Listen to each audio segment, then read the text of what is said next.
আসসালামু আলাইকুম। সবাইকে ওয়েলকাম করছি ক্রিপ্টোকারেন্সির আজকের মার্কেট আপডেট ভিডিওতে। গতকাল আমাদের এফওএমসি মিটিং ছিল এবং আমাদের সকলের আগে থেকেই এক্সপেক্টেড ছিল রেট কাট হবে না। তো আমাদের অ্যাকচুয়ালি রেট কাট হয়নি। আমাদের মূল আকর্ষণ এবং মূল আগ্রহের জায়গাটা ছিল গতকাল রাতে যে ফেড চেয়ার জেরোম পাওয়েল আসলে কি বক্তব্য রাখেন। তার বক্তব্যের মাঝে আমরা কোনো ধরনের কোনো আসলে রেট কাট আগামীতে হওয়ার কোনো ইঙ্গিত পাওয়া যায় কিনা, যার কারণে আমরা অধীর আগ্রহে কিন্তু তার বক্তব্য শুনেছি। আসলে তিনি আমাদের অ্যাজ এ ইনভেস্টর হিসেবে হতাশ করেছেন গতকাল তার বক্তব্যে। তার আকার ইঙ্গিতে কোনোভাবেই কিন্তু আমাদের মনে হয়নি যে তিনি আগামী ২ মাস ৩ মাসের মধ্যে কোনো আসলে রেট কাট করার সম্ভাবনা আপাতত আমি দেখছি না। ঠিক আছে? তো আপনারা সকলেই টেলিগ্রাম চ্যানেলটাতে জয়েন থাকবেন, কারণ অনেক নিউজ কিন্তু ইউটিউবে কভার করা সম্ভব হয় না। সো সেই ক্ষেত্রে কিন্তু টেলিগ্রাম চ্যানেলে আমি ইনস্ট্যান্ট সমস্ত কিছুই কালকে জানিয়ে দেওয়ার চেষ্টা করেছি আসলে মার্কেটে কখন কি হচ্ছে। তো অবশ্যই ডেসক্রিপশন বক্সে টেলিগ্রাম চ্যানেলের লিঙ্ক দেওয়া থাকবে। সেখান থেকে টেলিগ্রাম চ্যানেলে অবশ্যই জয়েন হয়ে থাকার চেষ্টা করবেন। এবং জিও পলিটিক্যাল টেনশন, যদি পলিটিক্যাল বিষয়াদি তো ইউটিউবে কোনোভাবেই কভার করা যাবে না। আমি সম্পূর্ণটাই কিন্তু আমার টেলিগ্রাম চ্যানেলে কভার করে দিচ্ছি। এখন পলিটিক্সের বিষয়াদি যেটা আসলে আমার কাছে খুব একটা মুভমেন্ট ভালো মনে হচ্ছে না। ঠিক আছে? কোনো কিছুই কেন জানি মনে হচ্ছে না যে মার্কেটের অনুকূলে। সবকিছুই আমার কাছে মনে হচ্ছে মার্কেটের আসলে প্রতিকূলে। ঠিক আছে? সো এখন প্রশ্ন আসতে পারে যে ভাই রেড কার্টের নিউজ এলো না এবং এই জেরোম পাওয়েলের আসলে বক্তব্যে আসলে উঠে আসছে এমন কিছুই যে আগামী মাসে তো দূরের কথা, ২-৩ মাসের মধ্যেও রেড কার্ট না হওয়ার সম্ভাবনা থাকছে। তাহলে কি অ্যাকচুয়ালি মার্কেট ডাম্প করছে কিনা, এরকম প্রশ্ন কিন্তু আপনাদের মাঝে উঠে আসতে পারে। তো সিম্পলি একটা জিনিস বুঝবেন, আমরা কোনো কিছুতেই কোনো নিউজে অতিরিক্ত বুলিশ এবং অতিরিক্ত বেয়ারিশ হয়ে যাব না অ্যাজ এ ট্রেডার হিসেবে। ঠিক আছে? নিউজগুলো অবশ্যই আমরা জানবো। ফান্ডামেন্টাল নিউজগুলো অবশ্যই জানতে হবে আমাদের ট্রেডিং এর ক্ষেত্রে। তা না হলে কিন্তু আমরা বিপদে পড়বো। কিন্তু অতিরিক্ত বুলিশ এবং অতিরিক্ত বেয়ারিশ কোনো কিছুতেই হয়ে যাব না। তো মার্কেট আমাদের ট্র্যাপ করে এই নিউজগুলো দিয়ে, কিন্তু মার্কেট আমাদের ভালো পরিমাণ ট্র্যাপ করে। ঠিক আছে? আপনারা মার্কেট বেয়ারিশ এখন সকলেই জানেন। ফান্ডামেন্টাল নিউজগুলো বেশি ভালো নয়।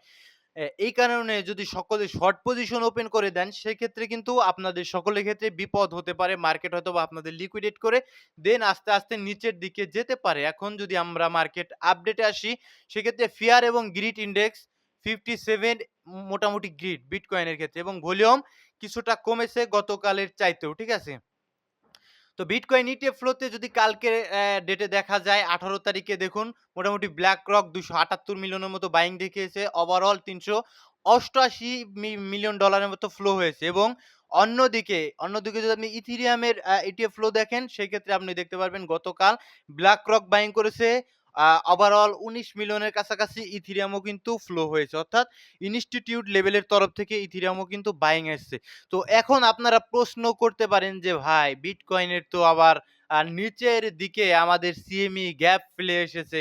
তো আমাদের এই ব্যাড নিউজে আবার কি নিচের দিকে সিএমই গ্যাপটা আসলে ফিল করতে যাবে কিনা? অ্যাকচুয়ালি যদি দেখেন, মোটামুটি $92,000 কাছাকাছি বিটকয়েন সিএমই ডেইলি টাইম ফ্রেমে সিএমই গ্যাপ একটা ফেলে এসেছে। ঠিক আছে? সো অ্যাকচুয়ালি কোনো টেনশন আপাতত কোনো টেনশন করার কারণ আমি আপাতত দেখছি না। বিটকয়েন আমি বলেছি যে আমাদের ২-১ টা মাস হয়তোবা ২-১ টা মাস ২-১ টা সপ্তাহ আমাদের এইখানটাতে সাইডওয়েজ থাকতে পারে। টোটাল এই জোনটাতে সাইডওয়েজ থাকতে পারে। ঠিক আছে? নিচের দিকে কিছুটা নামলে কিছুটা লিকুইডেট মানুষ হবে। দেন আবার আস্তে, আস্তে কিন্তু উপরের দিকে যাবে, আবার নিচের দিকে আসবে। এইভাবে আমার মনে হয় বেশ কিছুদিন সাইডওয়েজ মার্কেট থাকতে পারবে। আনটিল এটা ভাঙলে আমাদের নেক্সট টার্গেট থাকবে $১,০০,০০০ কাছাকাছি। যদি $১,০০,০০০ এর নিচে ভেঙে যায়, যদি বড়সড় ক্যান্ডেল দিয়ে $১,০০,০০০ এর নিচে চলে আসি, সেই ক্ষেত্রে আমরা হয়তোবা আবার নিচের দিকে যাবো। আমাদের যে সিএমই গ্যাপ গুলো আছে, সেইটা হয়তোবা ফিল করতে আমরা নিচের দিকে হয়তোবা যেতে পারি। আনটিল ১,০০,০০০ যতক্ষণ পর্যন্ত না ভাঙছে, উইক দিলে হবে না। যতক্ষণ পর্যন্ত না $১,০০,০০০ ভাঙছে, ততক্ষণ পর্যন্ত আমরা কিন্তু আপ ট্রেন্ডেই রইছি। অ্যাজ এ বিটকয়েনে স্ট্রাকচার যদি আপনি দেখেন, আপ ট্রেন্ডে কিন্তু আমরা রইছি। এখন পর্যন্ত ডাউন ট্রেন্ডে কিন্তু আমরা যাইনি। ঠিক আছে? তো টেনশনের খুব একটা বেশি হাইপার হবেন না, খুব একটা বেশি আসলে চিন্তিত হবেন না। এখানটাতে বিটকয়েন ডমিন্যান্স এর ক্ষেত্রে যদি আসেন, ডমিন্যান্স আমাদের এখন ডেইলি টাইম ফ্রেমে যদি একটু দেখা যাক, কিছুটা হয়তোবা নিচের দিকে আসতে পারে। সেক্ষেত্রে হয়তোবা আমরা কিছুটা পাম্প অল্ট কয়েন গুলোতে পেতে পারি। কতটুক নিচে আসতে পারে? হয়তোবা আ আমাদের 64.38 এর কাছাকাছি হয়তোবা এলো। দেন আবার আমাদের এই যে উপরের দিকে বেয়ারিশ অর্ডার ব্লক রয়েছে সেখানে হয়তোবা টাচ করতে পারে। ঠিক আছে? এজ এ বিটকয়েন ডমিন্যান্স এর এনালাইসিস। ঠিক আছে? তো লিকুইডেশন হিট ম্যাপে যদি আসেন $1,06,000 এর কাছাকাছি স্পষ্ট দেখতে পাচ্ছেন। মোটামুটি ভালো লেভেলের লিকুইডেশন রয়েছে মার্কেট, ওইখানে কিন্তু মানুষের স্টপ লস রয়েছে যারা as a short position open করেছে মার্কেটে, ঠিক আছে? এই বেয়ারিশ নিউজ দেখে। তো ওইখানে গেলে মার্কেটে অনেক মানুষ লিকুইডেট হয়ে যাবে। তো বিটকয়েন এজ এ ওইখানটাতে কিন্তু যেতে পারে। ঠিক আছে? সো এখন কিছু কমেন্ট পড়বো, অল্প কিছু কমেন্ট পড়ে কিন্তু ভিডিও আজকে শেষ করে দেওয়ার চেষ্টা করব। সো ভার্চুয়াল কয়েনটা ইনভেস্টমেন্টের জন্য নেওয়া যেতে পারে কিনা? দেখুন, এজ এ ভার্চুয়াল এআই ক্যাটেগরির অত্যন্ত গুরুত্বপূর্ণ একটা কয়েন। ভার্চুয়াল কয়েন হিসেবে যথেষ্ট ভালো, ঠিক আছে? ফেটের কাছাকাছি। সো ভার্চুয়াল কয়েনটা ইনভেস্ট করতে হলে অবশ্যই আপনাকে দেখতে হবে, বিভিন্ন কিছু দেখতে হবে। এখানে ম্যাক্সিমাম সাপ্লাই যদি দেখেন ১ বিলিয়নের কাছাকাছি টোটাল সাপ্লাইও ১ বিলিয়ন এবং সার্কুলেটিং এ ৬৫৪ মিলিয়ন, অর্থাৎ আরো কিছু সার্কুলেটিং আসার বাকি রয়েছে এবং উইকলি টাইম ফ্রেমে যদি যান, এইটা কোনোভাবেই আমি বলব না যে ইনভেস্ট করার মতো জোন। যখন নিচের দিকে আসবে তখন আপনি ইনভেস্ট করতে পারেন। ঠিক আছে? এখন এজ এ ট্রেড করতে পারেন। ট্রেড আমিও করব, আপনিও করবেন। সকলেই এই জোনটাতে ট্রেড করতে পারবেন, রানিং যে জোনে রয়েছে। বাট ইনভেস্ট করতে হলে ভাই একটা জিনিস মনে রাখতে হবে। ইনভেস্ট যদি আপনি করেন সেক্ষেত্রে আপনার লং টাইমের জন্য হোল্ড করতে হয়। আর আপনি যেখান থেকে কিনবেন সেখান থেকে যদি নিচের দিকে আসে, আপনার আর লং টাইমের জন্য হোল্ড করার মতো ধৈর্য থাকে না। সেই কারণে যত নিচে পাওয়া যায় তত নিচ থেকে বাইং করলে হয়তোবা আপনি আসলে মানসিকভাবে ভালো থাকতে পারবেন। এজ এ আমার কাছে মনে হয়। ঠিক আছে? স্পেকট্রাল কয়েন, স্পেকট্রাল কয়েন নিয়ে আমি আগেও বলেছি, টোটালি গ্যাবলিং কয়েন। এই গ্যাবলিং কয়েনটা থেকে আপনাদের দূরে থাকা উচিত। দেখুন, এটা কোথায় গিয়ে পড়বে কেউ জানে না। ঠিক আছে? ইথিরিয়াম ইকোসিস্টেমের কয়েন, এটা নিয়ে আসলে কোনো কিছুই বলা যাচ্ছে না। নিলে আপনি হয়তোবা অল্প অ্যামাউন্টের রাখতে হবে। বাদবাকিটা এটার উপর কোনো ধরনের কোনো ভরসা নেই এই স্পেকট্রাল কয়েনের উপর। ঠিক আছে? তো মার্কেট ক্যাপ দেখলেন আপনারা, খুব একটা ভালো নয়। ভেট কয়েন ভালো ভাই। ভেট কয়েন এজ এ RWA ক্যাটেগরির যথেষ্ট ভালো একটা কয়েন। আপনি ভেট কয়েন রাখতে পারেন। ঠিক আছে? অ্যাজ এ নিজের রিস্কে আমি ভিডিও কিন্তু মেক করার চেষ্টা করি এডুকেশনাল পারপাসে, কোনোভাবেই কিন্তু আ আপনাদের আসলে ইনফ্লুয়েন্স করার জন্য নয়। সবসময় আমি ভিডিও মেক করি এডুকেশনাল পারপাসে। সো ভিডিওগুলো অবশ্যই এডুকেশন হিসেবে দেখবেন।